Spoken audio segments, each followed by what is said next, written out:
Em nome do Pai, e do Filho, e do Espírito Santo. Amém. Veni Creator Spiritus, mentes tuorum visita, imple superna gratia, que tu creasti pectona, qui diceris Paraclitus, donum Dei altissimi, fos vivus ignis caritas, et spiritualis unctium, tu septiformis numere, dextre Dei tu digitus,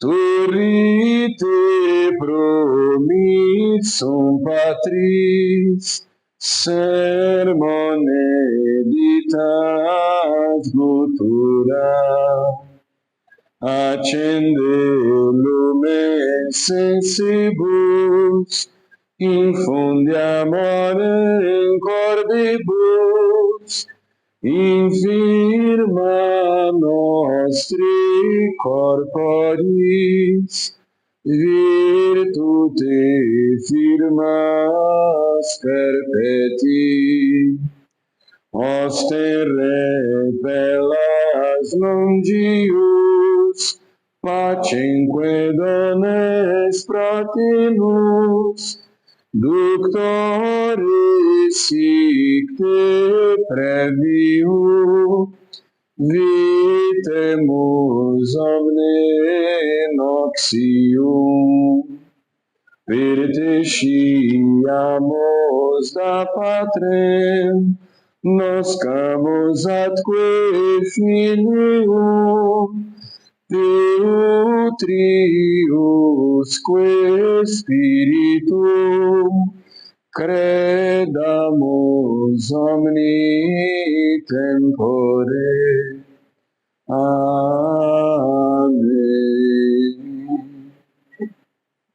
Enviai o vosso Espírito e tudo será criado. Oremos, ó Deus, que instruístes os corações dos vossos fiéis com a luz do Espírito Santo, fazei que apreciemos retamente todas as coisas, segundo o mesmo Espírito, e gozemos sempre da sua consolação, por Cristo Senhor nosso. Amém. Santa Luzia, rogai por nós.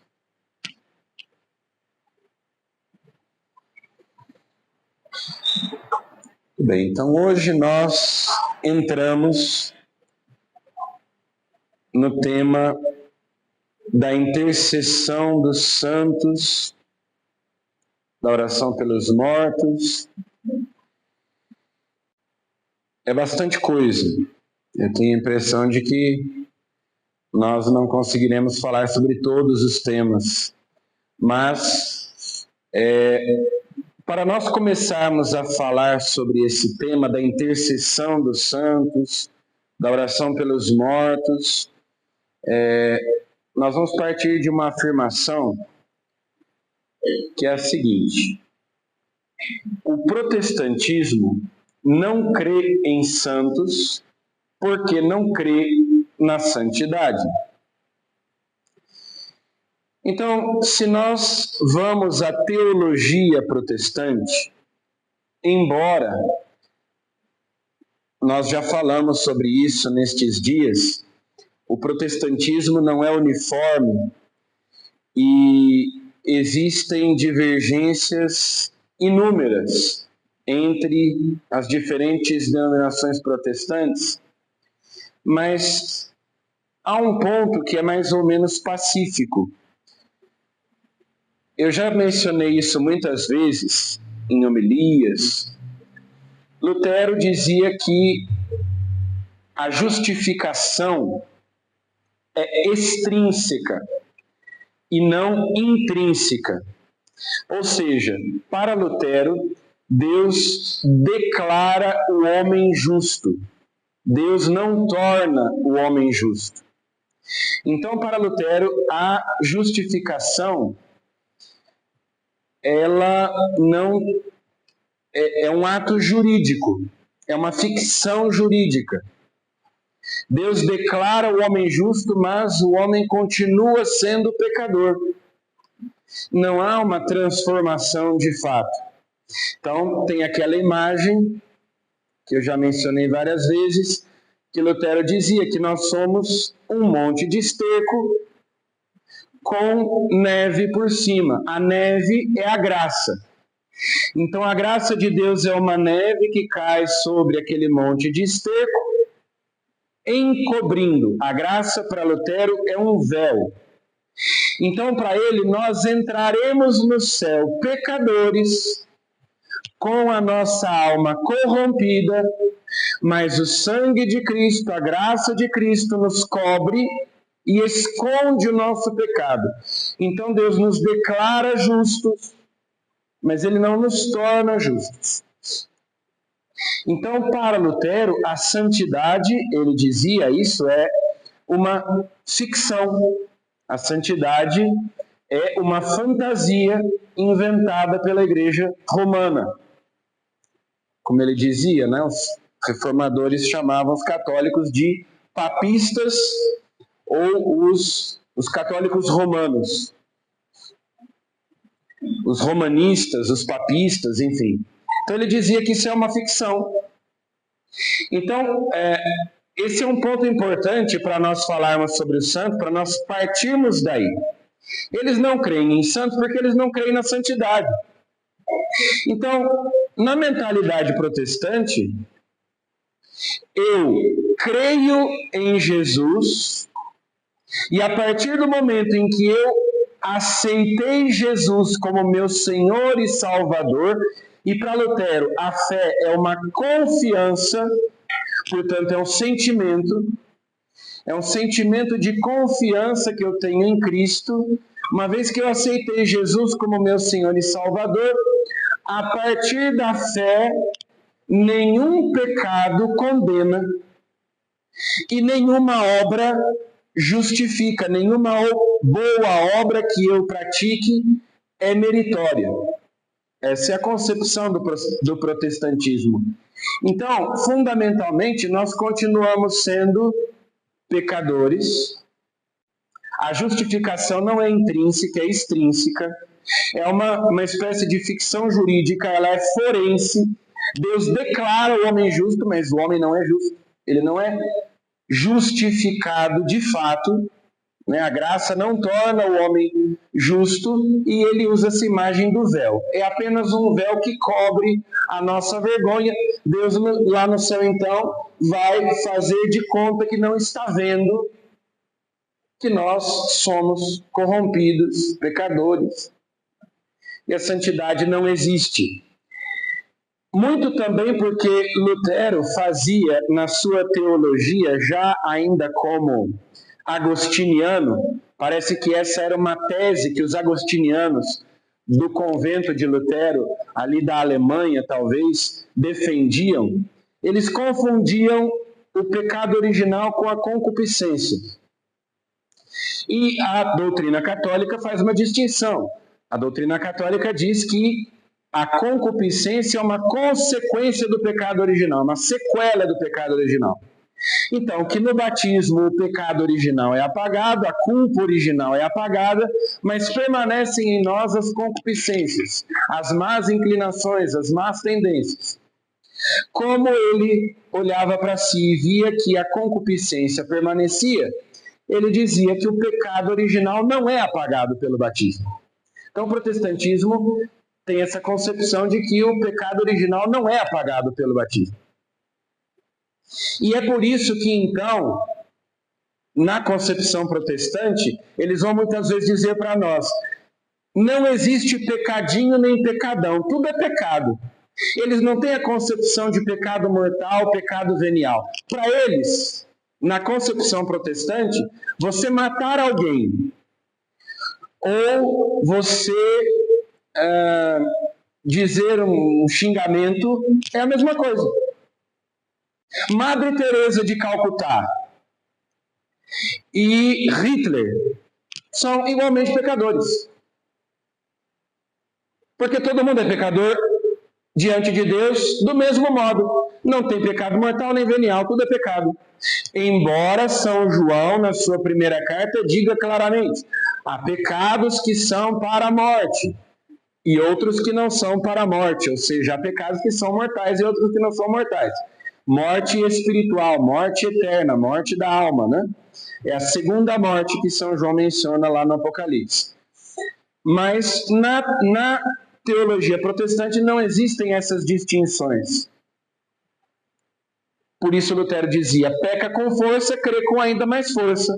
Se eu aceitei Jesus como meu Senhor e Salvador e eu entreguei a minha vida a Ele, eu confio nele, eu posso cometer os piores pecados, eu posso cometer adultério, eu posso cometer assassinato, basta eu crer com força. Então ele diz: peca com força, crê com ainda mais força.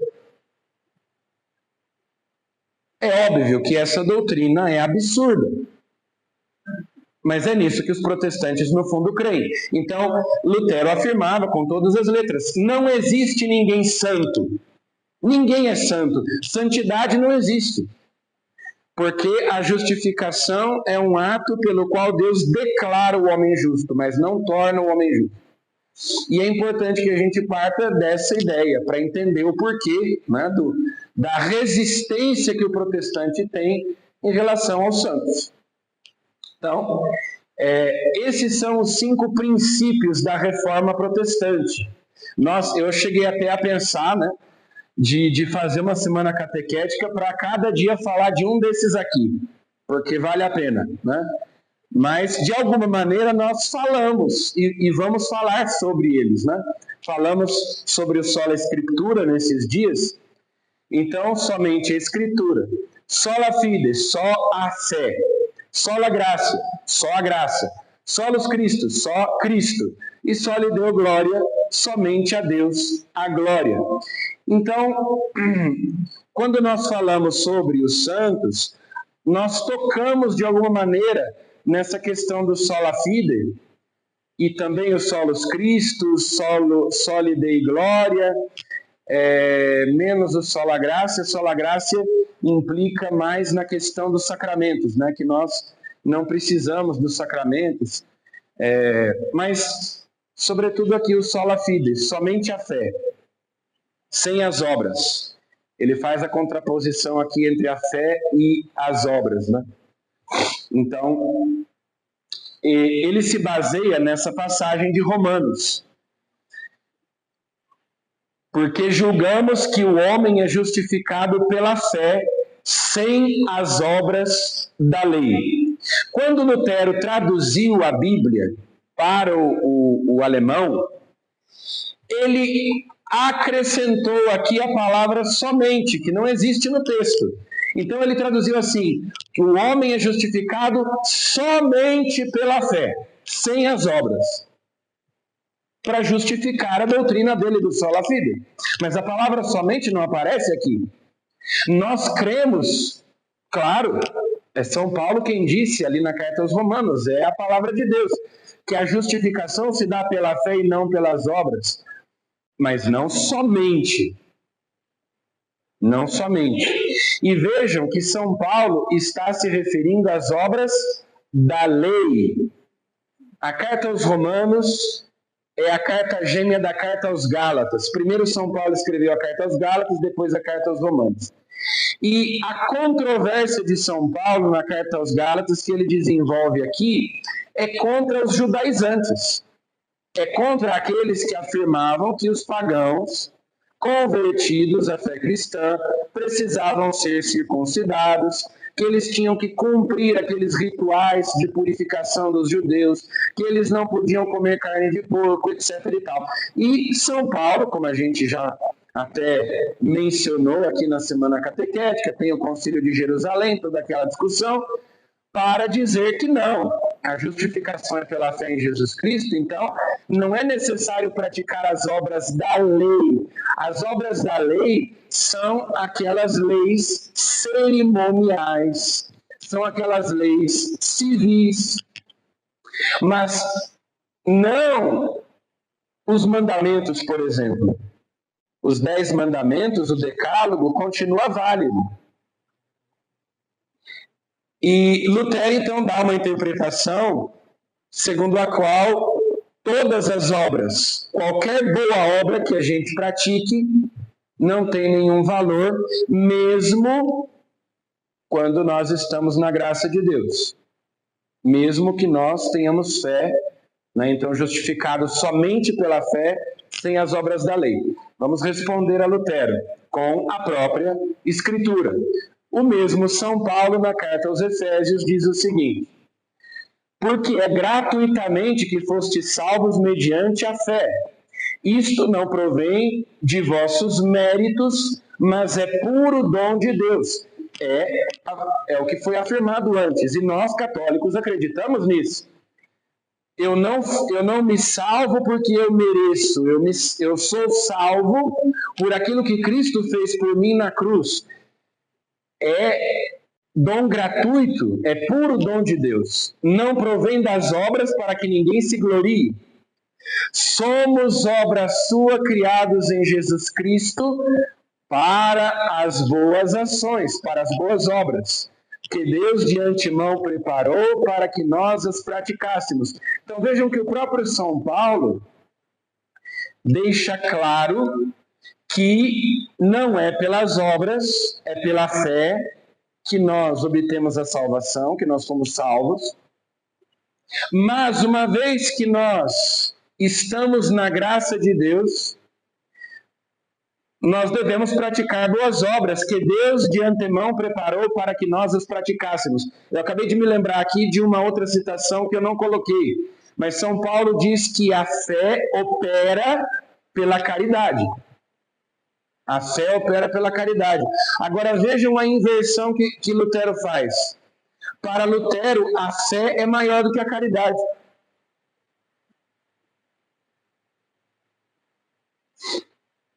Mas o maior de todos os dons é a caridade, é o amor.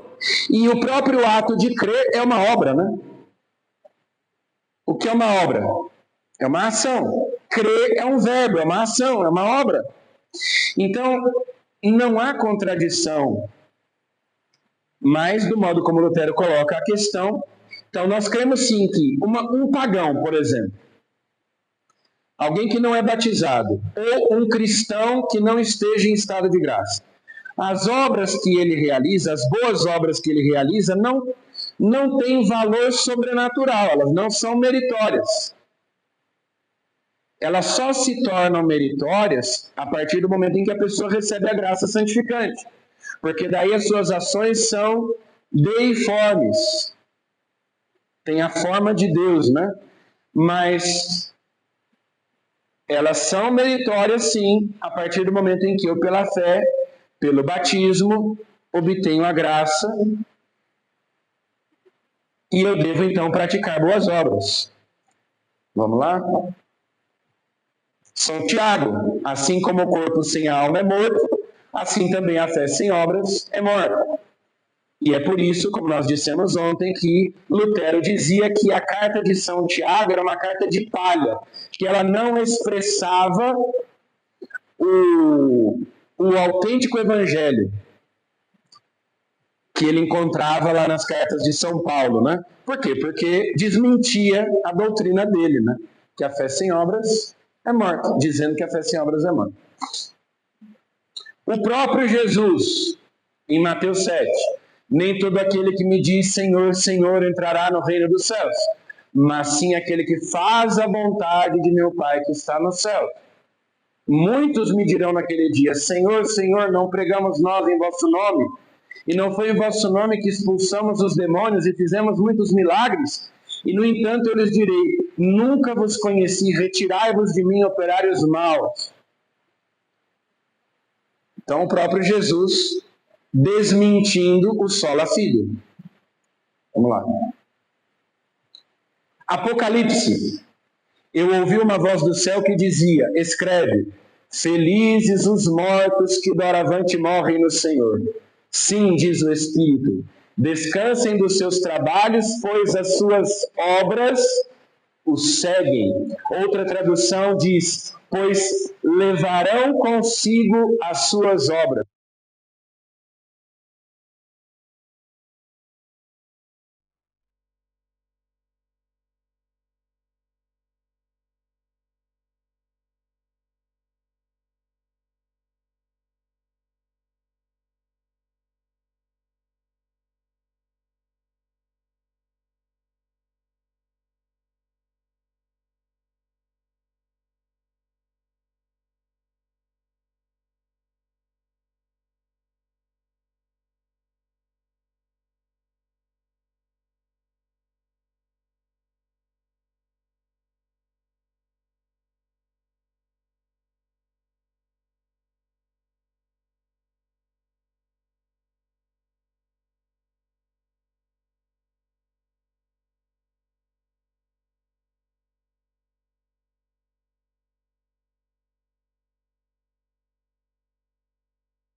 Por isso, nós temos a graça santificante.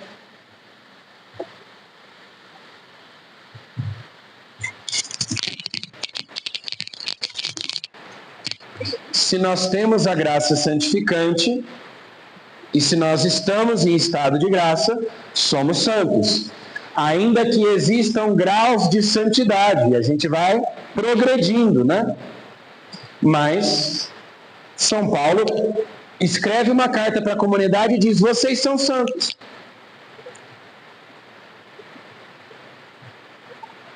Sede contentes, ainda Colossenses, e agradecidos ao Pai, que vos fez dignos de participar da herança dos santos na luz.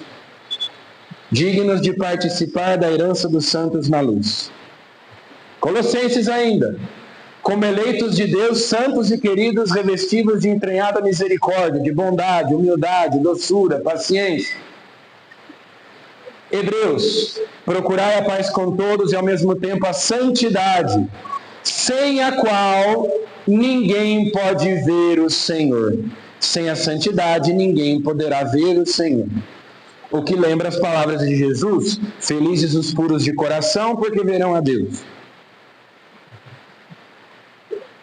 Efésios, bendito seja Deus, Pai de nosso Senhor Jesus Cristo, que do alto do céu nos abençoou com toda a bênção espiritual em Cristo, e nos escolheu nele antes da criação do mundo para sermos santos e irrepreensíveis diante de seus olhos. 1 Tessalonicenses, esta é a vontade de Deus, a vossa santificação, ou então, que sejamos santos, é outra tradução. 1 Coríntios, Paulo, apóstolo, por chamado e vontade de Deus, a igreja que está em Corinto, aos fiéis santificados em Cristo Jesus, chamados à santidade. Então, é recorrente, né? Os exemplos são inúmeros. Agora vejam que interessante o que São Paulo diz na segunda carta aos Coríntios, mudando um pouco o nosso foco, né? Vós mesmos sois a nossa carta, escrita em nossos corações, conhecida e lida por todos os homens. Não há dúvida de que vós sois uma carta de Cristo, redigida por nosso ministério e escrita, não com tinta, mas com o Espírito de Deus vivo, não em tábuas de pedra, mas em tábuas de carne, isto é, em vossos corações.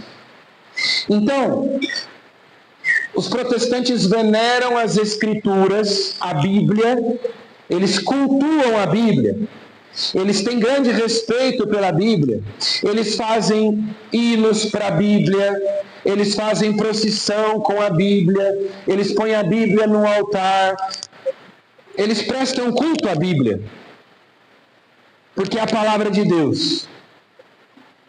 Agora São Paulo está dizendo: vós sois uma carta escrita pelo Espírito Santo, por intermédio do meu ministério, uma carta de Cristo. E vejam, nós católicos entendemos que os santos são justamente isso, que um santo é um evangelho vivo. Um santo é um evangelho vivo. E que nós podemos ler a palavra de Deus na vida de um santo, como São João Paulo II dizia, os melhores intérpretes das Escrituras são os santos, porque eles encarnaram na vida deles a palavra de Deus. Então, quando eu vejo a vida de um São Francisco de Assis, ou de qualquer outro santo, ora, eu estou vendo a palavra de Deus vivida ali, é o evangelho vivo, é uma carta. Portanto, se eles veneram as Escrituras, a palavra de Deus escrita em papel e tinta, com tinta, muito mais nós devemos venerar aqueles homens e mulheres que são cartas escritas pelo Espírito de Deus nos seus corações, né? Vamos lá, Pedro, 2 Pedro. Por elas temos entrado na posse das maiores e mais preciosas promessas, a fim de tornar-vos por esse meio participantes da natureza divina, subtraindo-vos a corrupção que a concupiscência gerou no mundo. O que é que Lutero dizia? O pecado corrompeu o homem, então eles falam da nossa natureza pecaminosa, e o homem está de tal modo corrompido que ele não pode ser regenerado pela graça. Então é interessante porque justamente os protestantes que falam tanto do poder da graça de Deus, a admirável graça de Deus, a maravilhosa graça de Deus, mas eles não acreditam que a graça seja forte o suficiente para regenerar o homem, que o homem está irremediavelmente corrompido. E o que é que São Pedro está dizendo aqui? Que a graça de Deus nos torna participantes da natureza divina, ou seja, nós somos divinizados, subtraindo-nos à corrupção que a concupiscência gerou no mundo. Então sim, a graça de Deus regenera, nos faz nascer de novo, nos torna homens novos, mulheres novas, né? Obviamente que é um processo de santificação, e nós podemos tanto decair da graça quanto progredir na graça. Portanto, aí nós temos todas essas citações para nos mostrar que o sola fide não é bíblico. É uma doutrina antibíblica. E que a santidade não é uma ficção, não é uma fantasia, ela existe. E nós somos chamados à santidade, né? Vamos lá. E daí, nós entramos no tema da comunhão dos santos. Em Romanos, a carta preferida de Lutero, né? Está dito assim: pois como em um só corpo temos muitos membros, e cada um dos nossos membros tem diferente função, assim nós, embora sejamos muitos, formamos um só corpo em Cristo, e cada um de nós é membro um do outro. Então, Cristo, quando nós, pelo batismo, somos incorporados a Cristo, nós não estamos unidos apenas a Cristo, mas unidos uns aos outros. Cada um de nós é membro de Cristo e é membro um do outro. Então vejam que aí está a realidade da comunhão dos santos, que significa que todos os batizados estão misticamente unidos entre si, não só nós que estamos aqui na terra, mas uma pessoa quando morre e vai para o céu, ela não deixa de fazer parte da igreja. Nem a morte, nem a vida, nada nos poderá separar do amor de Deus. Então a morte não faz com que a pessoa deixe de fazer parte da igreja. Ao contrário, ela passa a fazer parte da igreja triunfante, da igreja celeste, a Jerusalém celeste. Então, muitas vezes as pessoas dizem assim: a salvação é individual. A gente precisa tomar cuidado com essa afirmação, porque ela é bem protestante. A salvação é individual em que sentido? Claro que ninguém pode professar a fé no meu lugar, né, por mim. Mas a concepção católica de salvação é que nós somos incorporados a Cristo pelo batismo, e então nós passamos a fazer parte de uma comunidade de salvação que é a igreja. Portanto, ninguém se salva sozinho, porque a salvação é individual. Ela vem muito carregada da teologia protestante de que eu e Cristo não preciso de ninguém, não preciso de nenhuma mediação humana. Eu e Cristo, sem a necessidade de nenhuma outra mediação, né? Então, num certo sentido, a gente pode dizer que a salvação é individual, mas a concepção católica ela é muito mais comunitária, no sentido de que eu não posso me salvar sozinho. Assim como eu não posso salvar ninguém, se a pessoa não quiser ser salvo e nem Deus pode. Né? Santo Agostinho dizia, Deus que te criou sem ti, não pode te salvar sem ti. Precisa do meu consentimento. Mas também é verdade que eu não posso me salvar sozinho. Eu preciso da igreja, eu preciso dos sacramentos, eu preciso dos instrumentos da graça instituídos por Cristo. E o protestante acha que não. Basta a fé, basta a Bíblia. Mas é engraçado, porque sem a igreja ele não teria a Bíblia. Então, é aquilo que a gente já tem dito nos outros dias. Portanto, a comunhão dos santos, né? Nós somos enxertados em Cristo, incorporados a Cristo, e, portanto, estamos todos ligados uns aos outros.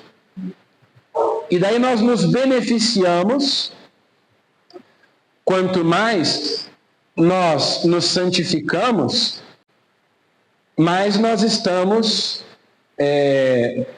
beneficiando os outros membros da igreja com a nossa santidade. Então, quanto mais santo eu for, tanto melhor para as pessoas que convivem comigo, né? Assim como quando um membro adoece, quando alguém peca, também isso é uma coisa ruim para toda a igreja. Que é o que São Paulo também vai dizer a seguir aí. Vamos lá. Pode passar. Se um membro sofre, todos os membros padecem com ele. E se um membro é tratado com carinho, todos os outros se congratulam por ele. Ora, vós sois o corpo de Cristo e cada um, de sua parte, é um dos seus membros. Então isso é a comunhão dos santos, né? Nós nos beneficiamos dos méritos dos santos que estão no céu e na terra. Nós, com as nossas orações, nós com as nossas mortificações, penitências, jejuns, nós estamos nos beneficiando e beneficiando a igreja inteira. Mas se nós caímos, se nós pecamos, também o nosso pecado prejudica a igreja, né? Que continua sendo sempre santa. Não tem aquela história de que a igreja é santa e pecadora. A igreja é santa, porque ela é o corpo de Cristo. A igreja é imaculada, o pecado é nosso, né? Mas, como nós estamos, enquanto membros, ligados uns aos outros, se um membro adoece, isso também causa prejuízo aos outros membros. E se um membro se santifica, isso também beneficia os outros. É por ele que todo o corpo, coordenado e unido por conexões que estão ao seu dispor, trabalhando cada um conforme a atividade que lhe é própria, efetua esse crescimento visando a sua plena edificação na caridade. São Paulo vai usar aquela expressão bonita que é que nós vamos crescendo até chegarmos à estatura do homem perfeito que é Cristo. Então é a ideia do progresso na santidade, que é a caridade, né? A perfeição da caridade. Então essa ideia, São Paulo, nós vimos aí, né, 3 citações em cartas diferentes, ele nos apresentando essa visão da comunhão dos santos. Não só nós que estamos aqui na terra, mas também com aqueles que estão no céu, porque não deixam de ser membros do corpo de Cristo, por estarem no céu. Ao contrário, são membros mais perfeitos do corpo de Cristo do que nós, porque nós que estamos aqui ainda podemos ir para o inferno. E os que estão no céu não mais, né? E aí, São Paulo diz: intensificai as vossas invocações e súplicas. Orai em toda circunstância pelo Espírito, no qual perseverai em intensa vigília de súplica por todos os santos. São Paulo dizendo que nós devemos orar sem cessar uns pelos outros, pela igreja. Portanto, São Paulo aqui está falando sobre a intercessão. Pergunte para qualquer protestante, para qualquer evangélico: nós devemos orar uns pelos outros? Nós podemos interceder uns pelos outros? Você pode pedir que eu ore por você? todos eles vão concordar, né? Inclusive eles vão lá, o pastor intercede, a igreja faz campanha de oração por um membro que está doente, não é assim? Fazem jejum e tudo mais. Pastor, reza por mim, porque eu estou passando por dificuldade. Ora por mim, né? Eles não falam reza, que também é uma bobagem, porque essa distinção entre orar e rezar no português não existe. Semanticamente as palavras têm o mesmo significado. Mas eles querem dizer que a gente que é católico reza porque repete oração decorada e eles protestantes oram porque eles fazem oração espontânea, que é uma bobagem. Mas, seja como for, eles pedem oração uns pelos outros, como São Paulo mesmo mandou, né? Agora, uma pessoa que foi para o céu não pode rezar por nós, por quê? Se eu, que não alcancei uma santidade perfeita, eu que sou ainda um miserável pecador, buscando a conversão à santidade, posso rezar por alguém, posso ser instrumento da graça de Deus na vida de alguém, quem está no céu não pode. Por que mesmo? Por que razão? Alguém que está mais perto de Cristo, mais perfeitamente unido a Cristo, não pode interceder. E eu posso. Não faz nenhum sentido. Né? E aquele que está no céu tem uma caridade ainda mais perfeita. Você aqui, por exemplo, você que é pai, você que é mãe, certamente reza, ora pelos seus filhos. Porque você os ama e você se preocupa com eles. Aí a mãe morre, vai para o céu, e aí lá no céu ela não ama mais os filhos. Ela passa a amar menos. Certamente que não, ela ama mais, porque né, ela está no céu, então ela participa da caridade de Deus de uma maneira perfeita, então ela ama mais. E daí se ela ama mais, ela não intercede pelos filhos que ficaram aqui na terra. Isso não faz sentido nenhum, né? O problema é que alguns protestantes, não todos, mas infelizmente aqui no Brasil, talvez a maioria ou uma boa parte, crê na doutrina do sono da alma. Mas, de novo, não são todos os protestantes que acreditam nisso. O que é que eles dizem? 1 Tessalonicenses é só um exemplo, existem outras passagens. São Paulo diz assim: não quero, porém, irmãos, que sejais ignorantes acerca dos que já dormem, para que não vos entristeçais como os demais que não têm esperança. E, sobretudo, passagens do Antigo Testamento nas quais a morte é descrita como um sono. Então, São Paulo diz que eles estão dormindo. Vocês se lembram que ontem nós lemos aquela passagem da segunda carta de São Pedro, em que ele diz que muitas passagens das cartas de São Paulo são difíceis e muitos interpretam errado, né? Então, já naquela época e hoje também. Vejam, isso é uma figura de linguagem. Vocês sabem que a palavra cemitério significa etimologicamente dormitório, né? Na língua portuguesa a gente diz que isso é um eufemismo. É uma figura de linguagem. O que é um eufemismo? Em vez de você dizer fulano morreu, você diz ele está dormindo. Ele está dormindo, né? É uma maneira de você dizer as coisas mais atenuadas. Vestiu o paletó de madeira, né? Aquelas expressões assim, né? E bateu as botas, enfim, para você não dizer que morreu, né? Então, mas a partir disso eles vão dizer que as pessoas, quando elas morrem, a alma delas fica dormindo. Alguns até vão dizer que não existe alma. Só quando Cristo vier em sua glória na parousia e acontecer a ressurreição é que daí sim haverá o juízo final. E daí uns irão para o céu, outros irão para o inferno. Mas até lá estão todos dormindo. Por isso é que tem aquela história, né? Maria está morta. Maria está morta, nesse sentido para eles, ela está dormindo. Ela não pode interceder por ninguém porque ela está morta, ela está dormindo. A alma dela está dormindo. Como a de todos os que morreram, aguardando a ressurreição, né? Vamos ver se a Bíblia concorda com isso.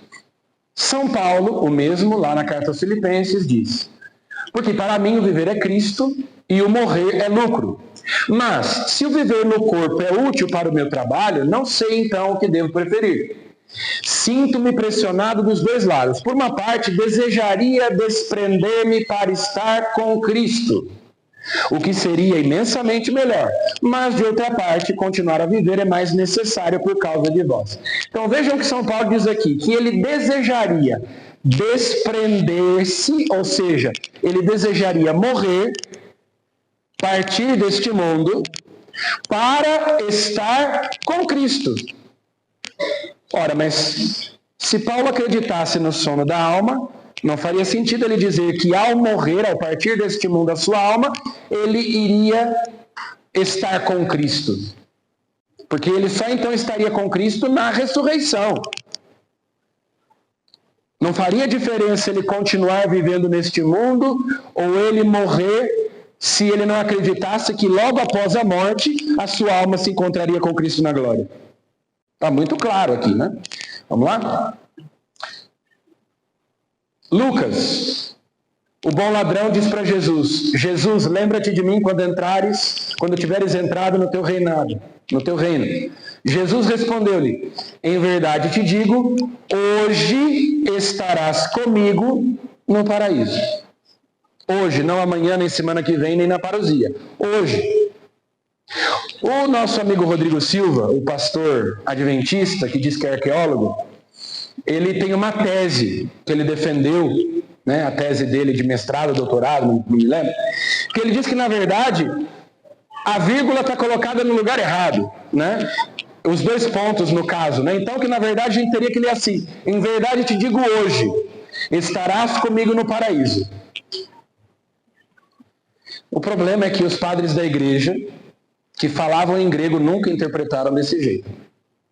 Ele, em 2000 e tanto, no século 21, ele acha que a vírgula está no lugar errado, né? Mas essa interpretação nunca foi dada. Nunca se entendeu assim, né? Eu te digo hoje, estarás comigo no paraíso. Mas enfim. Lucas 20. Por outra parte, que os mortos hão de ressuscitar, é o que Moisés, é o próprio Jesus respondendo para os saduceus que não acreditavam na ressurreição. Que os mortos hão de ressuscitar é o que Moisés revelou na passagem da sarça ardente, chamando ao Senhor Deus de Abraão, de Isaque e de Jacó. Ora, Deus não é Deus dos mortos, mas dos vivos, porque todos vivem para Ele. Portanto, Jesus está aqui argumentando, trazendo a passagem do Êxodo, da sarça ardente, e dizendo, quando Deus disse que Ele é o Deus de Abraão, de Isaque e de Jacó, é porque Abraão, Isaque e Jacó estão vivos, eles não estão mortos. Né? E nem estavam no céu, né? Porque Cristo não tinha morrido ainda na cruz, eles estavam lá aguardando que Cristo morresse, descesse à mansão dos mortos para levá-los para o céu. Né? Então, Jesus também mostra aí. Hebreus, está determinado que os homens morram uma só vez, então não tem reencarnação, né? Uma só vez.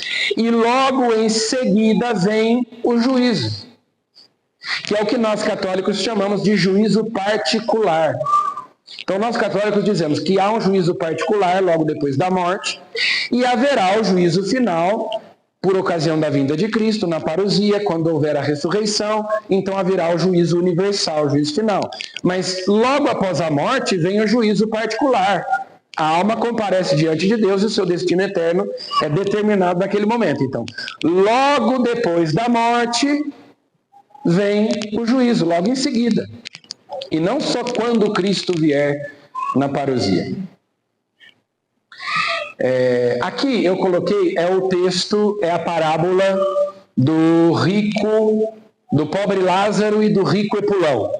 O pobre Lázaro ficava lá na frente, mendigando, na frente da casa do rico, que se banqueteava e não dava nada de comer para ele. Essa parábola é muito interessante no que se refere à escatologia. Ora, aconteceu morrer o mendigo e ser levado pelos anjos ao seio de Abraão.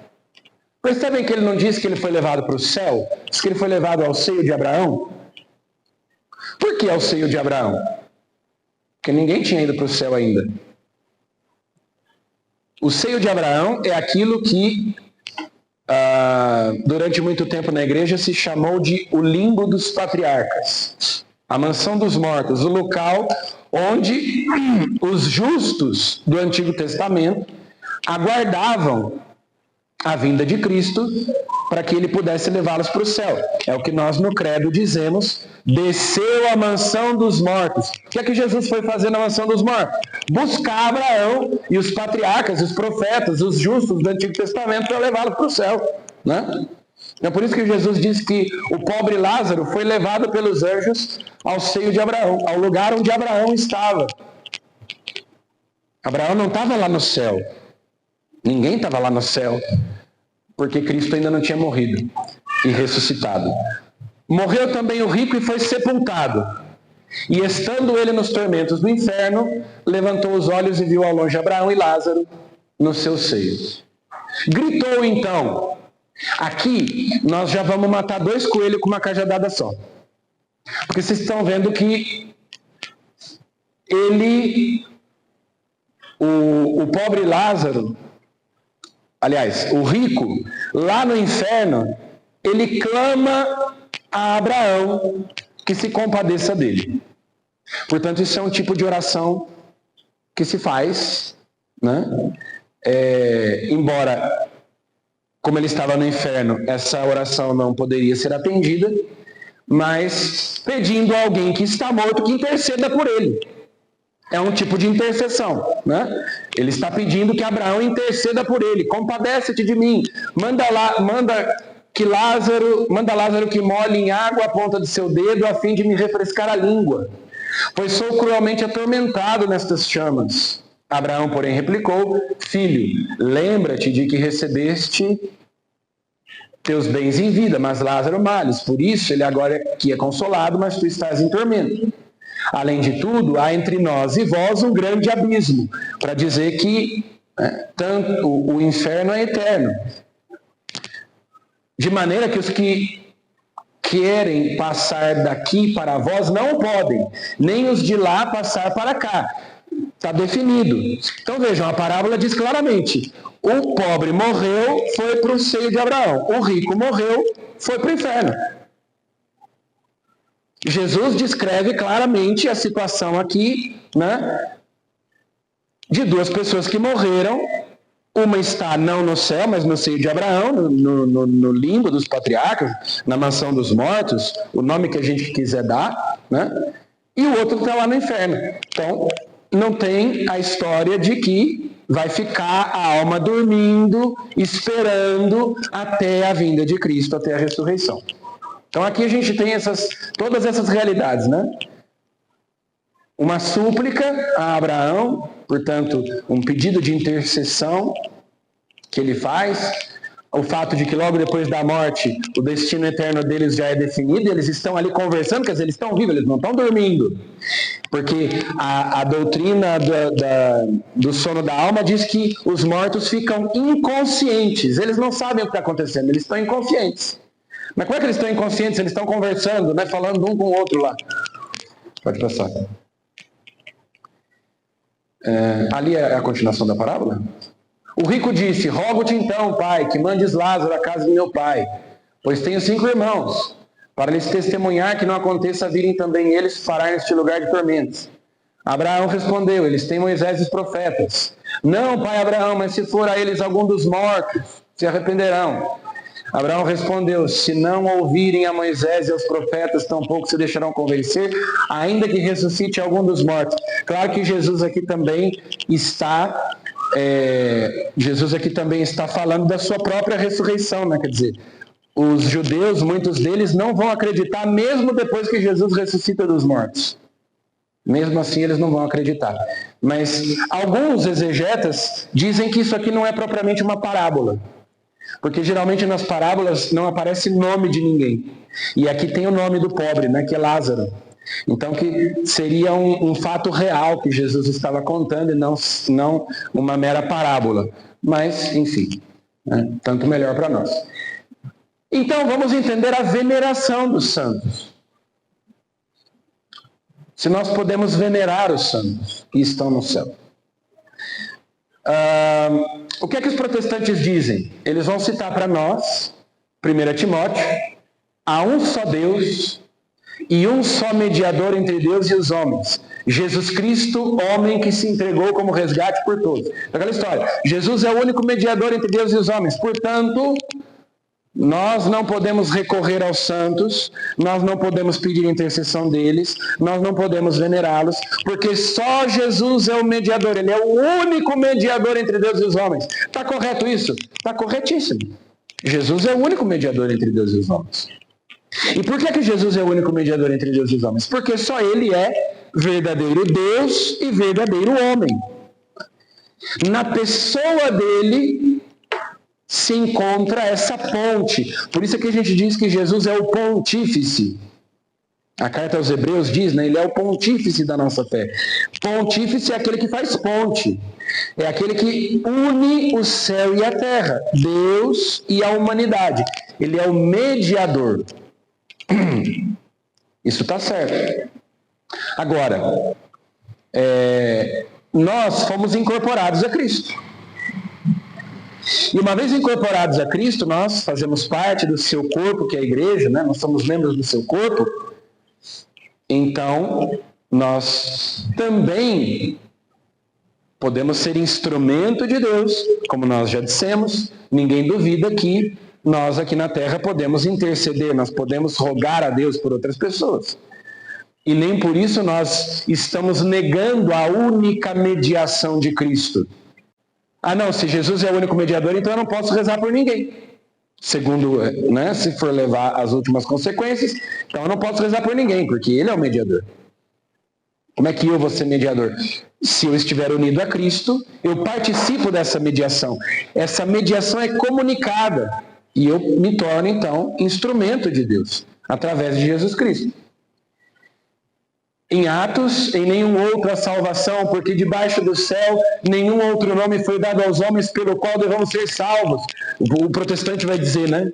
Nenhum outro nome. Mas e quando é que a Igreja Católica ensinou que nós podemos ser salvos por alguém que não seja Jesus? A Igreja Católica não ensina isso. Ninguém, né, pode nos salvar a não ser Jesus. A Virgem Maria não pode nos salvar. Os anjos não podem nos salvar. Os santos não podem nos salvar. Ele é o Salvador. Agora, nós estamos falando de outra coisa, né? Não estamos falando de intercessão. Eu sou o caminho, a verdade e a vida. Ninguém vem ao Pai senão por mim. Então, esses três textos são os mais citados pelos evangélicos, né, para dizer, para supostamente dizer que não é bíblica a doutrina da intercessão do santo. Mas nós estamos falando aqui de salvação, nós estamos falando aqui de mediação, de chegar até Deus. Nós não estamos falando da intercessão dos santos, é outra história. É justamente pela mediação de Cristo que os santos podem interceder por nós, mas não nos salvar. A própria Nossa Senhora vai dizer, né? Minha alma glorifica o Senhor e se alegrou meu espírito em Deus, meu Salvador. A igreja, quando definiu o dogma da Imaculada Conceição de Maria, disse que foi em previsão dos méritos de Cristo que ela foi preservada do pecado original. Portanto, Cristo é Salvador também dela. Salvador também dela. Bom, então, há uma distinção que nós fazemos que é importantíssima, na maioria de vocês já deve saber disso, mas o culto de latria, que significa adoração, nós prestamos única e exclusivamente a Deus. Não se pode adorar um santo, não se pode adorar a Virgem Maria, não se pode adorar os anjos, só se pode adorar a Deus. Latria, culto de latria, adoração.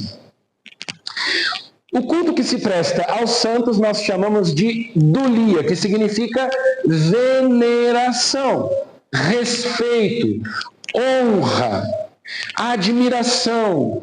Nós admiramos os santos, nós amamos os santos, que são amigos de Deus, nossos irmãos, e por isso nós veneramos. Então a veneração significa honra que se presta, mas não adoração. Não se pode adorar, só se pode adorar a Deus, né? Então, latria, idolia, adoração e veneração são coisas diferentes. Tornando a coisa um pouco mais específica, nós temos a hiperdulia, que é o culto que a igreja presta a Nossa Senhora, ou seja, não é latria, nós não adoramos a Virgem Maria, mas não é uma simples dulia, é uma hiperdulia. Ela é venerada mais do que todos os santos juntos. E mais recentemente também se passou a falar em protodulia para designar o culto que se presta a São José. Proto quer dizer o primeiro, ou seja, entre todos os santos, depois da Virgem Maria, né? Que é hiperdulia, ou seja, não dá nem para comparar, é uma coisa imensa. Mas, em primeiro lugar, entre os santos todos, a igreja venera São José como maior entre todos os santos. Depois, naturalmente, da Virgem Maria, que é a mais perfeita das criaturas. Vejamos como, já no Antigo Testamento, eles tinham uma veneração pelos homens justos e mulheres justas. Geralmente no Antigo Testamento a gente não diz santos, né? A gente diz justos. Mas eclesiástico, embora esse é um livro deuterocanônico. Os protestantes não consideram esse livro inspirado, mas nós consideramos, né? Seja como for, ele mostra para nós como os judeus tinham essa veneração pelos grandes homens do passado. E é curioso porque os protestantes também fazem isso. Os protestantes não aceitam os santos, mas eles adoram pregar sobre os heróis do Antigo Testamento. Eles adoram pregar sobre Davi, sobre Sansão, sobre Abraão, José do Egito. Por quê? Porque são histórias inspiradoras, são exemplos a serem seguidos. Então eles dizem, não pode venerar os santos, mas eles fazem pregações e mais pregações sobre os heróis do Antigo Testamento. Mas então a gente pode venerar Abraão, mas não pode venerar Santa Teresinha? Por quê? Se eles estão lá no Antigo Testamento, e Jesus vai dizer que o menor no reino dos céus é maior do que João Batista, porque João Batista ainda estava no Antigo Testamento ali, na passagem. Então vejam, façamos o elogio dos homens ilustres, que são os nossos antepassados em sua linhagem. O Senhor deu-lhes uma glória abundante. É Deus quem glorificou os seus santos. A gente não pode ficar glorificando os santos, mas a glória dos santos é o próprio Deus. Foi Deus quem lhes deu uma glória abundante. Então, na verdade, nós glorificamos a Deus nos seus santos, porque eles são obra da graça de Deus. Foi a graça de Deus quem os santificou. O Senhor deu-lhes uma glória abundante desde o princípio do mundo por um efeito de sua magnificência. Todos eles adquiriram fama junto de seus contemporâneos e foram a glória de seu tempo. Seus corpos foram sepultados em paz, seu nome vive de século em século. Proclamem os povos sua sabedoria e cante a assembleia, que é o termo grego, eclesia, portanto, igreja, cante a igreja os seus louvores. A igreja deve cantar os louvores desses grandes homens do passado. Os povos devem proclamar a sua sabedoria, que são os santos lá do Antigo Testamento. Hebreus, a fé é o fundamento da esperança, é uma certeza a respeito do que não se vê. Foi ela que fez a glória dos nossos antepassados. E daí, no capítulo 12, aliás, ao longo de todo o capítulo 11, a carta aos Hebreus vai mencionar os grandes homens do passado. Abraão, Noé, Enoque, e vai fazer uma lista, elencando esses grandes homens e as glórias deles, porque pela fé eles realizaram grandes coisas. E a conclusão no capítulo 12, 1 é: desse modo, cercados como estamos de uma tal nuvem de testemunhas, desvencilhemo-nos das cadeias do pecado. Corramos com perseverança ao combate proposto, com o olhar fixo no autor e consumador de nossa fé, Jesus. Ou seja, miremos o exemplo dessas testemunhas, dessa nuvem de testemunhas, desses homens que nos precederam, e busquemos a santidade, desvencilhemos das cadeias do pecado, corramos com perseverança ao combate proposto. Vamos buscar a santidade porque eles conseguiram. Eles mostraram para nós que é possível, né? Que é o que a igreja faz quando propõe um santo, a nossa veneração. Em primeiro lugar, ele deve ser exemplo, modelo a ser imitado, a ser seguido por nós. Eu também esqueci, né? São tantas citações, né? Mas eu me lembrei de outra aqui que eu não coloquei. O próprio São Paulo vai dizer: sede meus imitadores, como eu sou de Cristo. Então São Paulo está dizendo: me imitem. Me imitem. Eu sou o imitador de Cristo, sede meus imitadores. Então, propriamente agora, antes nós falamos da veneração, né? Ou seja, não há problema nenhum em venerar os santos, em ter respeito, admiração, em honrá-los, em homenageá-los. A veneração nada mais é do que uma homenagem que se presta. Ou então a gente não poderia fazer homenagem para nossa mãe no Dia das Mães, isso seria idolatria. A gente não poderia fazer homenagem para o nosso pai no Dia dos Pais, não poderia cantar o hino nacional, que é uma homenagem à nossa pátria, né? A gente não poderia ser patriota. O patriotismo seria pecado, né? Enfim, então, os símbolos nacionais e tudo mais.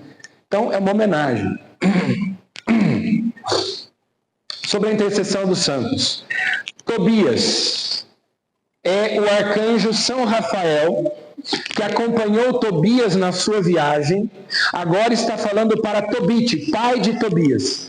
Quando tu oravas com lágrimas e enterravas os mortos, quando deixavas a tua refeição e ias ocultar os mortos em tua casa durante o dia, para sepultá-los quando viesse a noite, eu apresentava as tuas orações ao Senhor. Então, o arcanjo São Rafael está dizendo aqui que ele apresentava a Deus as orações, fazia chegar até Deus as orações de Tobite, que era um homem justo, que praticava uma obra de misericórdia, que era sepultar os mortos, e ele está dizendo: eu apresentava as tuas orações ao Senhor. Segundo a interpretação dos protestantes do Jesus é o único mediador entre Deus e os homens, e portanto ninguém mais pode interceder por nós.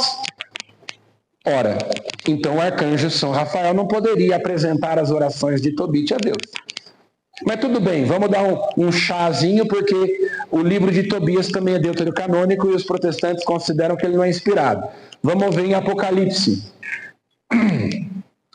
Quando recebeu o livro, os 4 animais e os 24 anciãos prostraram-se diante do Cordeiro, tendo cada um uma cítara e taças de ouro cheias de perfume, que são as orações dos santos. Então, São João descreve que ele viu lá no céu os 24 anciãos prostrando-se diante do Cordeiro e oferecendo, apresentando diante dele essas taças de ouro cheias de perfume, e ele dá aqui a interpretação do que significa essa imagem das taças cheias de perfume. São as orações dos santos apresentadas a Deus. Quando abriu o 5º selo, vi debaixo do altar as almas dos homens imolados por causa da palavra de Deus e por causa do testemunho de que eram depositários. Vocês vejam que, pelo Apocalipse, é impossível dizer que os mortos estão dormindo, né? Porque eles estão lá muito bem acordados, se prostrando, cantando hino, e levantando palma, e fazendo toda uma liturgia lá no céu. Não tem ninguém dormindo. Vejam que interessante. Vi debaixo do altar as almas dos homens imolados por causa da palavra de Deus E por causa do testemunho de que eram depositários. São os mártires, testemunho. Imolados, né, por causa da palavra de Deus. Aqui, alguns exegetas católicos veem já uma menção ao costume de depositar as relíquias dos santos nos altares. Porque vejam o que ele diz: debaixo do altar estavam as almas dos homens imolados. E a igreja, desde muito cedo, tem o costume de depositar relíquias dos santos debaixo dos altares, né? De celebrar a Eucaristia sobre o túmulo, construir altares sobre os túmulos dos mártires, dos apóstolos.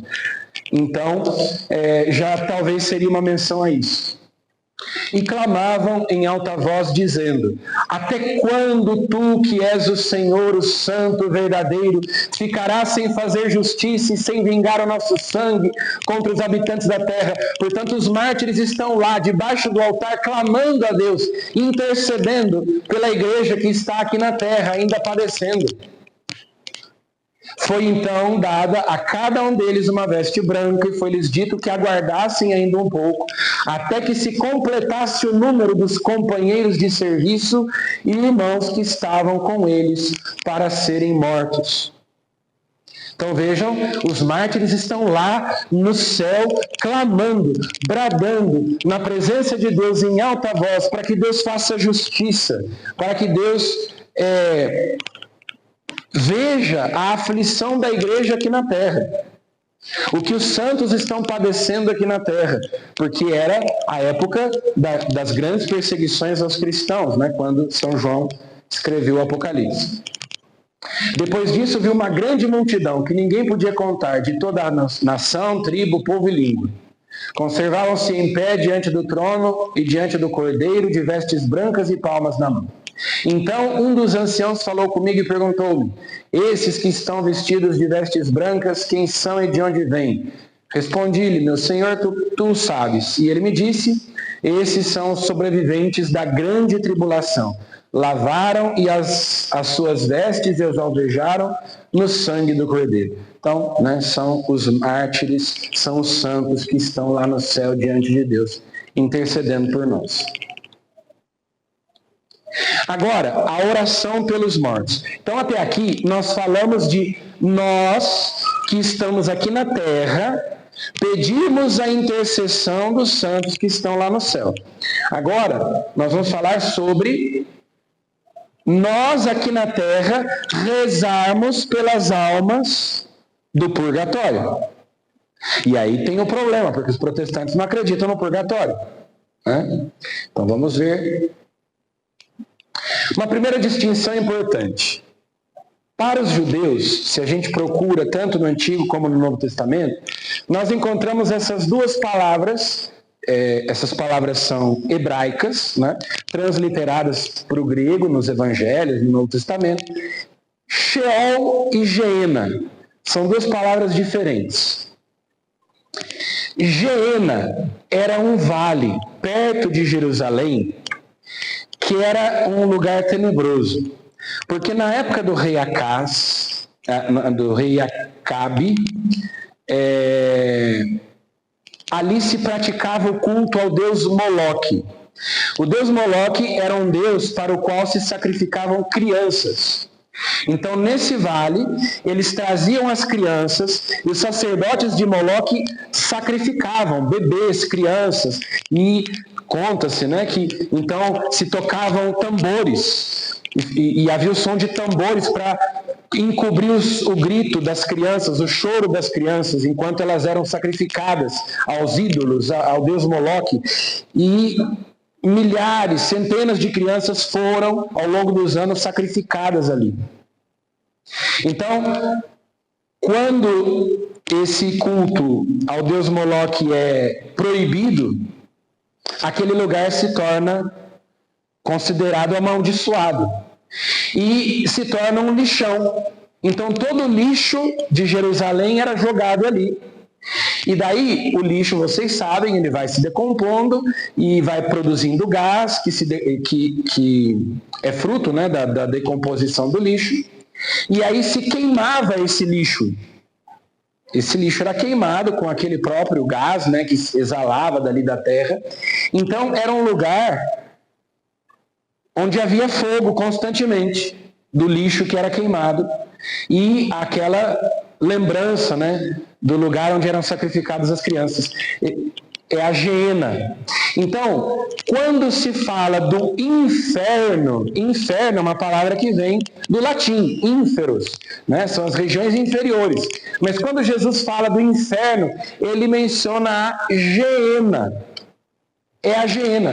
É aquele lugar onde eles jogavam lixo, onde havia sempre fogo, um lugar considerado tenebroso, amaldiçoado, terrível, que ninguém nem passava perto, que Jesus usou para se referir aos tormentos dos condenados no inferno. Então a palavra é Geena. Outra palavra que aparece é Sheol, que é a morada dos mortos. Então, os judeus acreditavam que os mortos iam para o Sheol, que era um lugar onde eles ficavam, onde eles descansavam, né? Depois da morte. Então, de Geena veio a ideia de inferno. Do Sheol, a mansão dos mortos, é que veio depois a palavra purgatório. O purgatório vem daí, do Sheol, da mansão dos mortos, daqueles que não estão no inferno, mas também não estão no céu, que precisam passar por uma última purificação antes de entrarem no céu. Vejam o que São Paulo diz aí em 1 Coríntios 3. Quanto ao fundamento, ninguém pode pôr outro diverso daquele que já foi posto, Jesus Cristo. Esse versículo a gente leu ontem, né? Agora, a continuação. Agora, se alguém edifica sobre este fundamento com ouro, ou com prata, ou com pedras preciosas, com madeira, ou com feno, ou com palha, a obra de cada um aparecerá. Então vejam só, sobre esse fundamento que é Cristo, eu posso construir com ouro, prata, pedras preciosas, ou eu posso construir com madeira, feno e palha. O dia do julgamento irá demonstrá-lo, se eu construir. Porque vejam, se eu construir com ouro, palha, com ouro, prata e pedras preciosas, é uma coisa. Se eu construir com madeira, feno e palha, vai ser outra. Será descoberto pelo fogo. O fogo provará o que vale o trabalho de cada um. Se a construção resistir, o construtor receberá a recompensa. Se pegar fogo, arcará com os danos. Ele será salvo, porém passando de alguma maneira através do fogo. Então vejam, esse fogo de que São Paulo fala não é o inferno. Não pode ser o inferno, porque ninguém sai de lá. Então São Paulo está dizendo de pessoas que são salvas, passando pelo fogo, o dia do julgamento irá demonstrá-lo. Será descoberto pelo fogo. O fogo provará o que vale o trabalho de cada um. Se a construção resistir, o construtor receberá a recompensa. Então, se você construiu com ouro, com prata, com pedras preciosas, então é purificado. Mas se você construiu com madeira, feno e palha, isso vai ser destruído pelo fogo. Então, aqui nós temos o germe também, né, em São Paulo, da ideia do purgatório. Em seguida, organizou uma coleta enviada a Jerusalém. Isso aqui é segunda Macabeus, está lá no Antigo Testamento. E é por isso que Lutero quis tirar Macabeus da Bíblia, né? Enviado a Jerusalém cerca de 10.000 dracmas para que se oferecesse um sacrifício pelos pecados. Belo e santo modo de agir, decorrente de sua crença na ressurreição.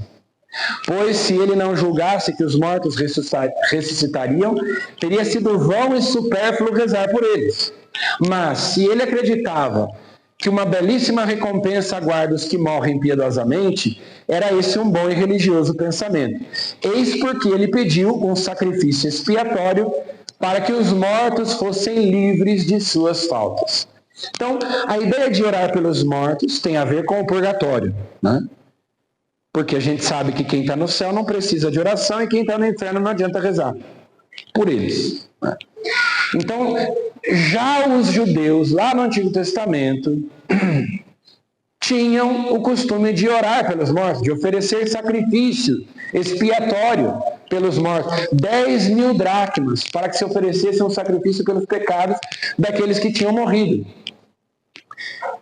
E, portanto, fundamentando também aqui a doutrina, né, de que a nossa oração tem valor quando nós rezamos, quando nós, sobretudo, oferecemos o sacrifício da missa pelos que morreram e que estão no purgatório.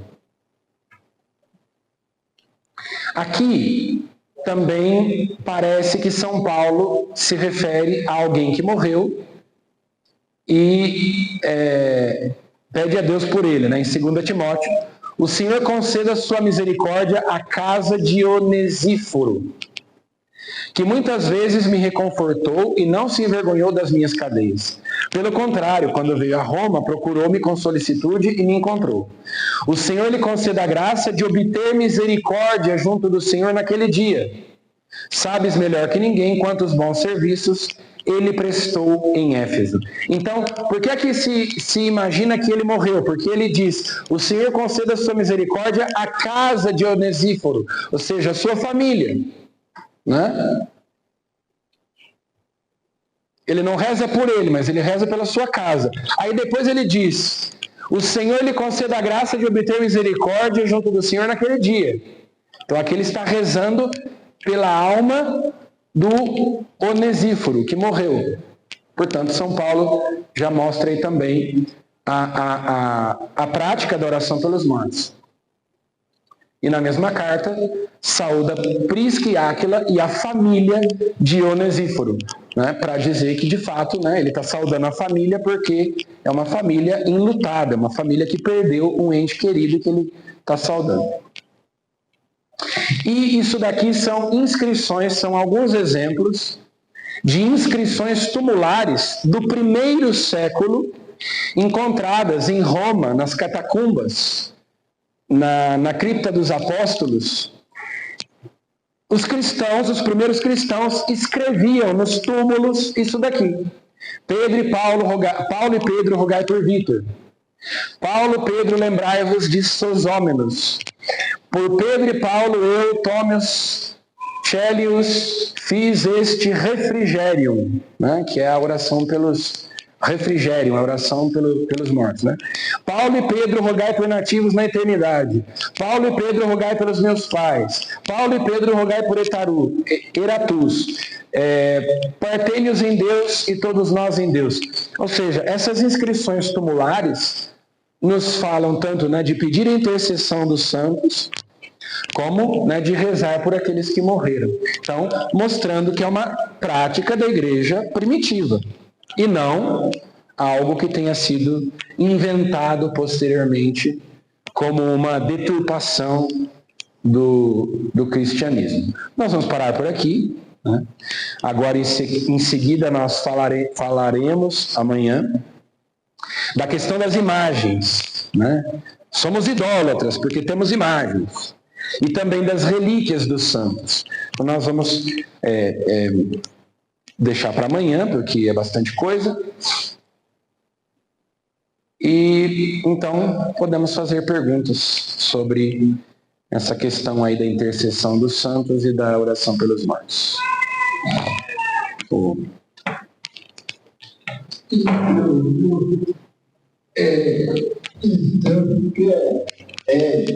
Dizer coisas santos e desenvolver na terra e no céu? Não. Por quê? Vou explicar. A gente pede, por exemplo, por intercessão pelos santos, certo? Ele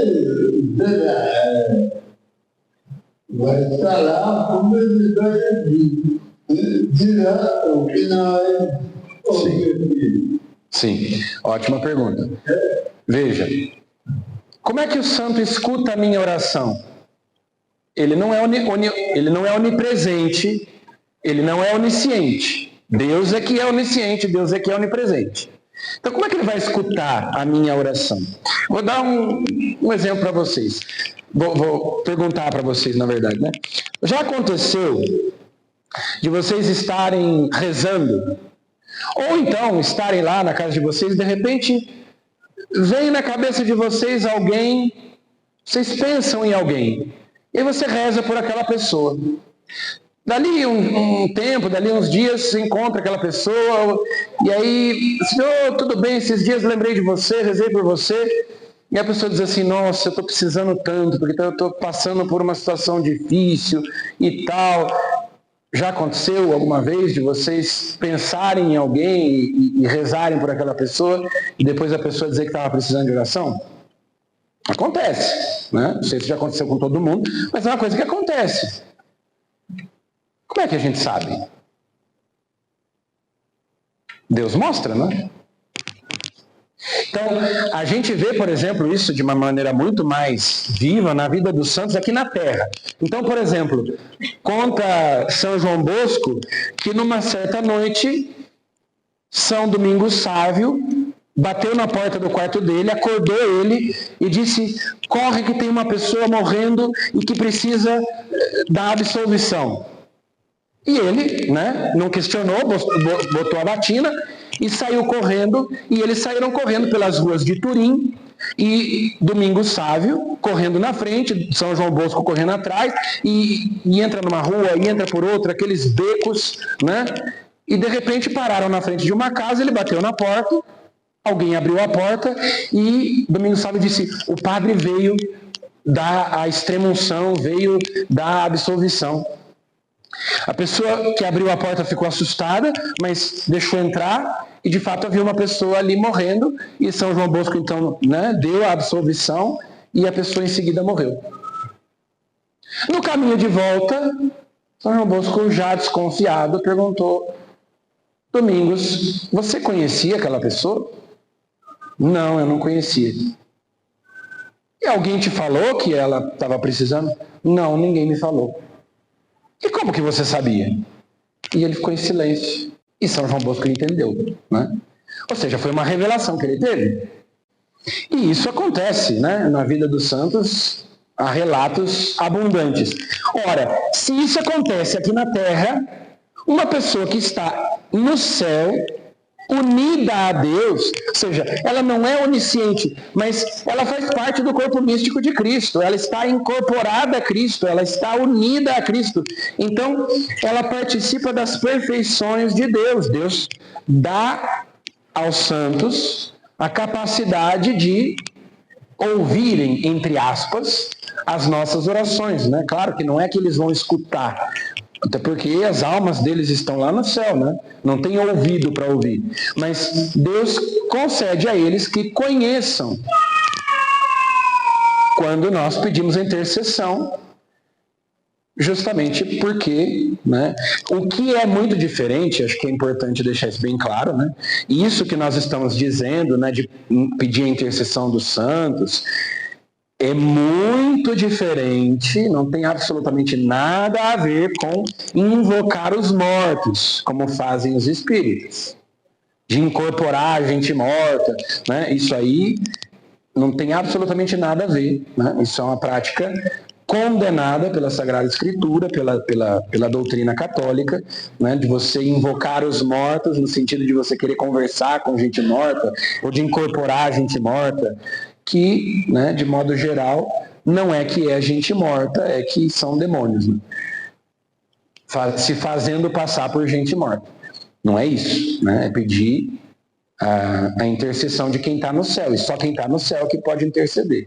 Ou as almas do purgatório também, há uma certa divergência, né, entre os teólogos, se as almas do purgatório também podem interceder por nós. Alguns são da opinião de que sim, outros são da opinião de que não. Só a gente é que pode rezar pelas almas do purgatório, mas daí se elas vão para o céu, elas ficam muito agradecidas e intercedem por nós. Mas, seja como for, né, Isso não tem nada a ver com invocar os mortos como os espíritas fazem.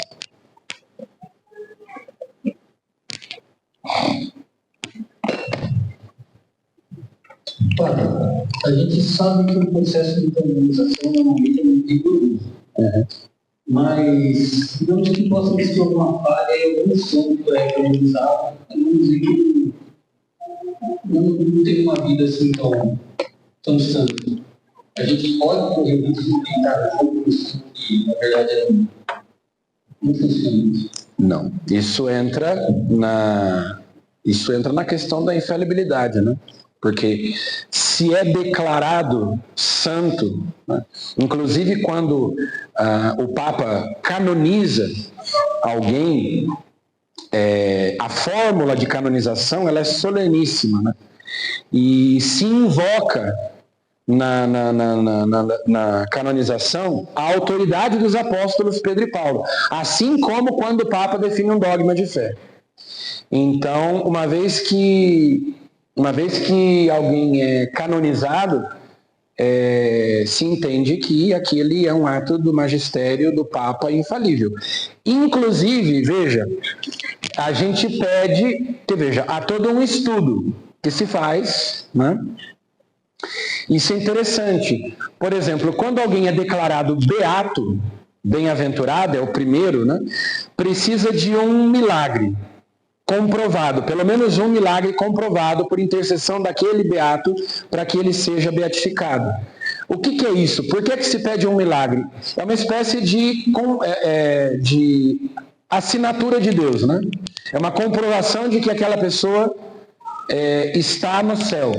Embora um beato, pode ser que ele não esteja no céu, pode ser que ele esteja no purgatório. Quando é canonizado, quer dizer que está no céu. Quando é beato, pode ser que esteja no purgatório. Mas, aí se pede um outro milagre. E aí, quando vem o outro milagre, aí se canoniza, né? Mas é um ato magisterial do Papa, com o poder das chaves de ligar e desligar, então se supõe que é um ato infalível.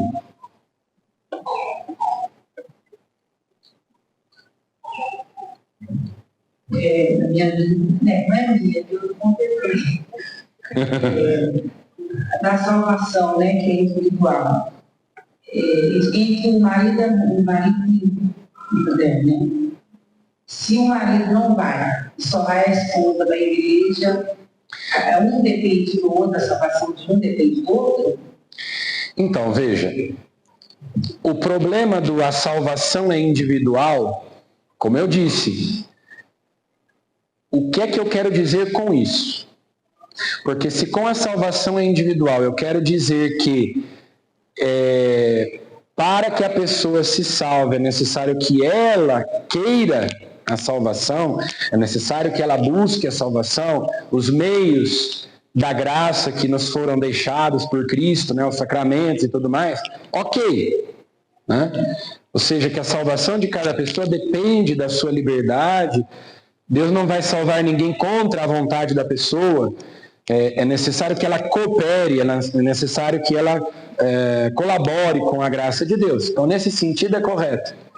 E o problema é que a salvação individual pode também ter a conotação protestante de que eu, para me salvar, não preciso de ninguém. Não preciso da igreja, não preciso dos sacramentos. Então, nesse sentido, é errado dizer, né? Porque a salvação, do ponto de vista católico, ela tem um aspecto comunitário, porque, como eu disse, a salvação, nós pelo batismo, somos incorporados a Cristo. Então, nós passamos a fazer parte de uma comunidade de salvação, que é a igreja. E aí, nessa comunidade de salvação, que é a igreja, nós recebemos os sacramentos. Nós recebemos a graça para sermos salvos, né? Então, é nesse sentido. Agora, que nem marido e mulher, né? A salvação de um depende do outro. Existe um compromisso que se assume no matrimônio de ser instrumento de santificação, de salvação, um do outro. Assim como os pais têm uma responsabilidade em relação aos filhos. Mas não quer dizer que, por exemplo, eu vou à igreja, eu vou à missa todo domingo, me confesso, etc. e tal. Meu marido não vai, então ele vai para o inferno, eu vou junto com ele. Né? Não é isso, né? Não é que a salvação de um está atrelada à salvação do outro. Que se um se salva, mas certamente Deus vai perguntar para quem é casado o que é que você fez pela salvação do seu cônjuge.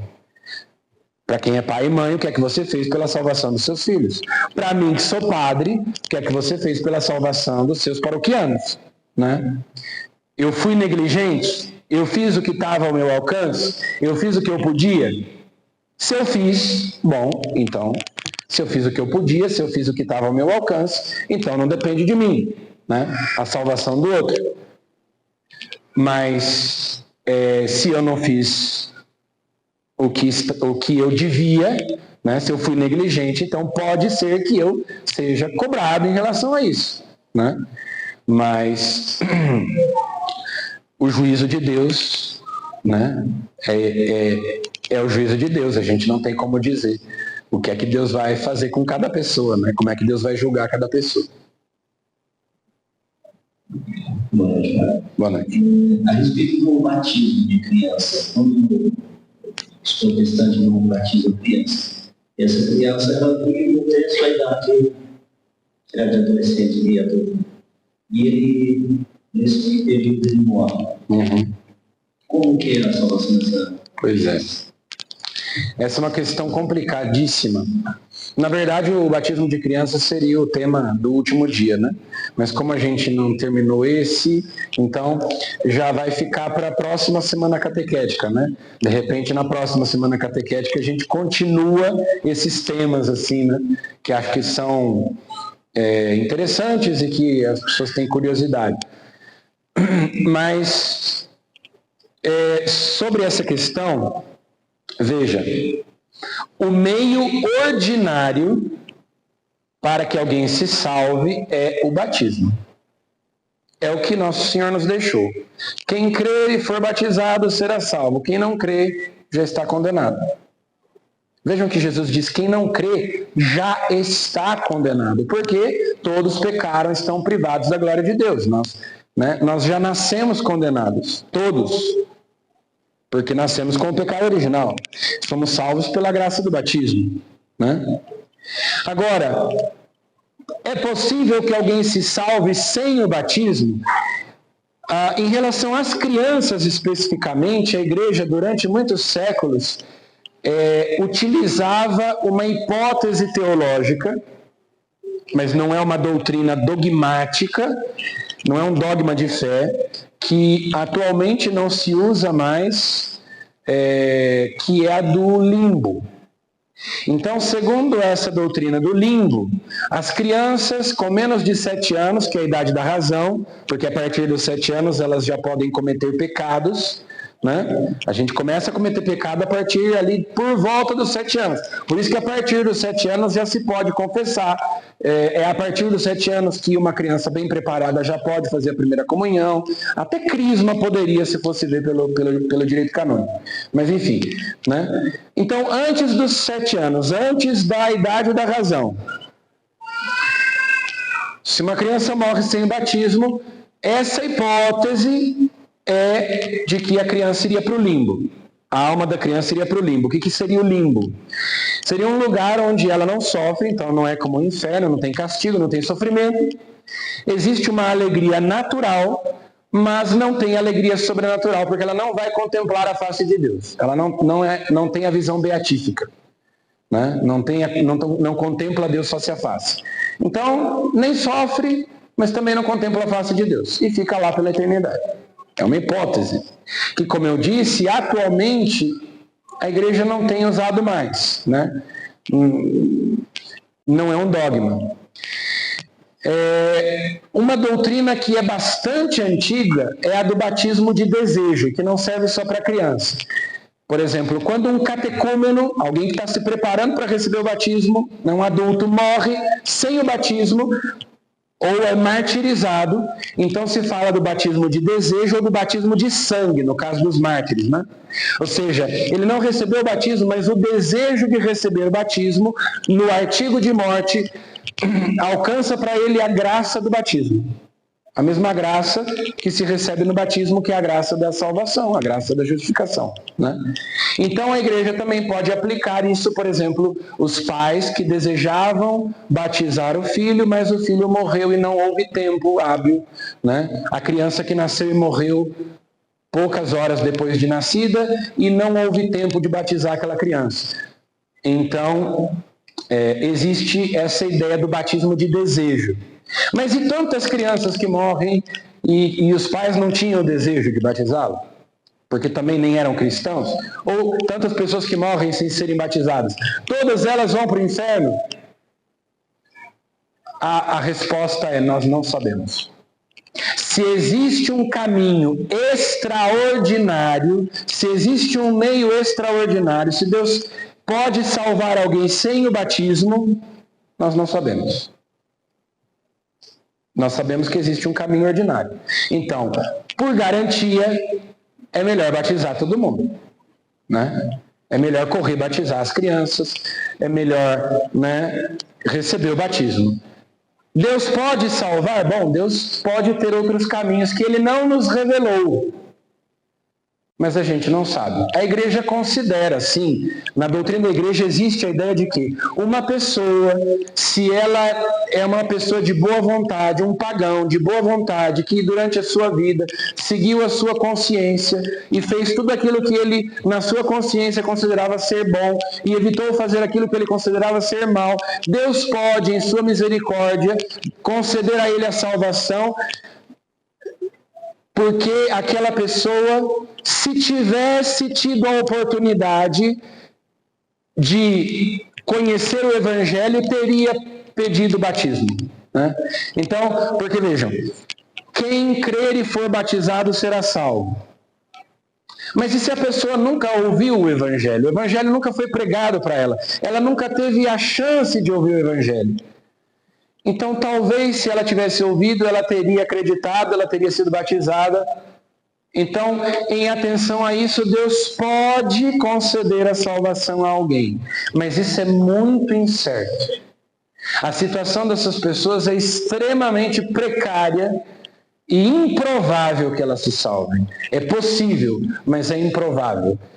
Por isso é que a igreja deve evangelizar, é por isso que a igreja sempre fez o esforço de mandar missionários, de pregar o evangelho, de converter os pagãos, né, os índios aqui no Brasil. Por quê? Porque se a pessoa recebeu o batismo e perseverou na graça, é certo que ela se salva. Mas sem o batismo, pode ser que, mas a gente não sabe. O caminho, o meio ordinário revelado é o do batismo e dos sacramentos. Então, a resposta no final das contas é: não sabemos. Não nos foi revelado. Agora apareceu um monte de perguntas. Vamos lá, vamos tentar responder, mas não vamos... Boa noite, padre. Boa noite. Então, no dia de finados, eu sempre falo com minha esposa que não tem, eu não acho que tem toda essa necessidade de eu ir no cemitério para rezar pelas almas, porque as almas não estão no cemitério. Eu posso ir qualquer outro dia e tal, que dia de finados, eu penso mais no dia de conversa, coisa e tal. É certo que eu faço? É que, veja, de fato, você pode rezar pelos mortos. Você não precisa necessariamente ir ao cemitério para rezar pelos mortos. É que do dia 1º ao dia 8 de novembro, a igreja concede indulgência plenária que você pode aplicar aos falecidos quando você visita o cemitério ou quando você vai no dia de finados, se você vai à missa, né? Se você visita uma igreja e tal. Então, na verdade, a questão não é que eu precise ir lá no cemitério para rezar pelos mortos. Eu posso rezar de casa ou da igreja. Mas é que a igreja concede indulgência plenária aplicável aos mortos nesses 8 primeiros dias do mês de novembro. É por isso, né, que aí as pessoas costumam ir ao cemitério rezar, para lucrar indulgência para os mortos. mas pode-se obter indulgência e oferecer aos mortos com outras práticas, né? Por exemplo, rezar o terço em família dá indulgência plenária. E aí eu posso aplicar aos mortos, né? Então. Boa noite, padre. Boa noite. Eu gostaria de saber por que nos evangelhos usam sempre essa frase. Eu já ouvi muito aí do cemitério. Os mortos enterram os mortos. É uma frase de Jesus, quando ele chama alguém para ser seu discípulo, e a pessoa diz: deixa que primeiro eu vá enterrar o meu pai. Jesus diz: deixar que os mortos enterrem seus mortos. Mas eles usam essa frase no sentido porque eles acreditam que não adianta rezar pelos mortos, porque eles não acreditam em purgatório. Então eles usam a frase de Jesus num outro sentido, que é: não adianta rezar pelos mortos. Então quando você vê, por exemplo, morreu alguém e o pastor vai lá, um protestante morreu e o pastor vai lá fazer uma oração. Você vê que eles não rezam pelo morto, eles não rezam pela alma do defunto, eles rezam pela família. Ele prega tentando converter alguém para a igreja dele, mas ele não faz uma oração por quem morreu, porque eles não acreditam na eficácia da oração pelos mortos, justamente por não acreditarem na existência do purgatório, né? E é porque, como eu disse, alguns deles até acreditam que os mortos estão dormindo. Só para a gente organizar, quem ainda quer fazer pergunta, levanta a mão. Uma pergunta, só mais essa? Duas. Então só essas duas e a gente termina, tá bom? Depois deixa para amanhã. Eu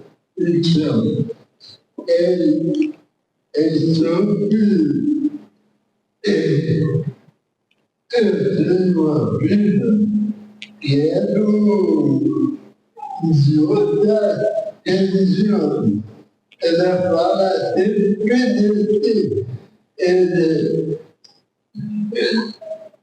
então, o seguinte, é verdade que a criança que não for batizada e é tudo bom, império ou não? É o que eu respondi para ele, né?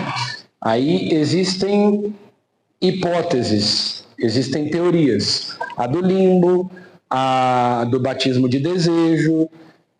Então, o atual catecismo, se a gente procura lá no catecismo da Igreja Católica, aquele amarelo, ele não fala hoje de limbo, ele fala que nós devemos confiar estas crianças à misericórdia de Deus, considerando as palavras de Jesus que disse: deixai vir as minhas criancinhas, né? E acreditar, né, que Deus, em sua misericórdia, vai receber essas crianças no céu. Mas a verdade é que a gente não sabe. Lutero era bispo? Padre. Ele era padre, um frade agostiniano.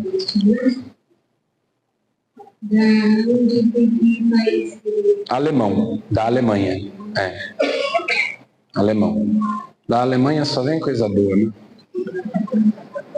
Com exceção do Papa Bento XVI, olha, a Alemanha é complicada, né? Inclusive até hoje. Então vamos concluir? Ficar de pé? Ah, tem mais uma? Pode falar. Eu achei que era dele ali. Boa noite. Segundo a ótica, a visão de céu e inferno, então quando uma pessoa foi justa, né, fez as coisas corretamente, vai para o céu. E caso contrário, o inferno. Já segundo a concepção do purgatório, quem vai para o céu diretamente, quem vai para o inferno diretamente e quem passa pelo purgatório. Já tem essa ideia assim, do que acontece? Dificilmente uma pessoa vai para o céu direto. A maioria das pessoas não vai para o céu direto, porque para ir para o céu direto, você precisa ter alcançado um alto grau de santidade. Aquilo que Santa Teresa chamava de sétima morada, né? Então, a pessoa, para ir direto para o céu, ela tem que morrer já em odor de santidade, como a gente diz, né? Então, é alguém que atingiu um altíssimo grau de santidade. Portanto, a gente supõe que a pessoa, se ela morre em estado de graça, ela está salva. Então, ou ela vai para o céu, ou ela vai para o purgatório. Se ela não morre em estado de graça, vai para o inferno. Né? Então, mas para ir direto para o céu, só estando lá, né, num altíssimo grau de santidade. A maioria das pessoas vai passar pelo purgatório. Um pouco ou muito, né? Conforme... poxa vida, a pessoa, o bom ladrão ali, por exemplo, embora Jesus, ali foi um privilégio, né? Hoje mesmo estarás comigo no paraíso. Mas a pessoa, né, pintou e bordou a vida inteira. Na última hora ela teve uma contrição perfeita, que é uma coisa difícil, né? A pessoa resistiu à graça de Deus a vida inteira, na última hora. É difícil, mas vamos dizer que ela na última hora tenha se arrependido sinceramente, né? Então, essa pessoa pode até ir para o purgatório, mas ela vai passar muito tempo ali. Que já é diferente da pessoa, né, que estava mais purificada, né? Depende se ela precisa purificar mais ou purificar menos. Obrigado. Vamos lá. Pula lá para o final. Tá cheio de figurinha aí na... Aí. Falta pouca coisa. Salve Regina, Mater Misericordiae, vita dulcedo, et spes nostra salve. Ad te clamamus, ex nulles filii Eve, ad te suspiramus, gementes et flentes, in ac lacrimarum vale. Eia ergo, advocata nostra, illos tuos misericordes oculos, ad nos converte. Et Iesum benedictum fructum ventris tui, nobis post hoc exilium ostende. O clemens, o pia, o dulcis Virgo Maria. Rogai por nós, Santa Mãe de Deus. O Senhor esteja convosco. Abençoe-vos Deus Todo-Poderoso, Pai e Filho e Espírito Santo. Ide em paz e o Senhor vos acompanhe.